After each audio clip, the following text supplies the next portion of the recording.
Patuloy ang investigasyon ng Philippine Statistics Authority sa umano'y data leak sa kanilang sistema. Ayon sa PSA, agad nilang inactivate ang kanilang data breach response team para magsagawa ng pagsisiyasat. Nakipag-ugnayan din ang ahensya sa ilang pang tanggapan ng gobyerno tulad ng PNP at DICT kaugnay nito.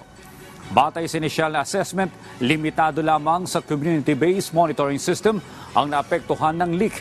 Inaalam na rin ngayon ng PSA ang mga personal data na posibleng nakompromiso. Sa ngayon ay nagpapatupad na ng additional preventive at containment measures ang PSA para mapaigting ang seguridad at integridad ng lahat ng kanilang sistema at database. Pagtitiyak naman ng PSA sa publiko, hindi naapektuhan ang Philippine Identification System at Civil Registration System. Nagbabala din ang ahensya laban sa mga naglalabas sa social media na mga umano'y sample data na may kasama pang link.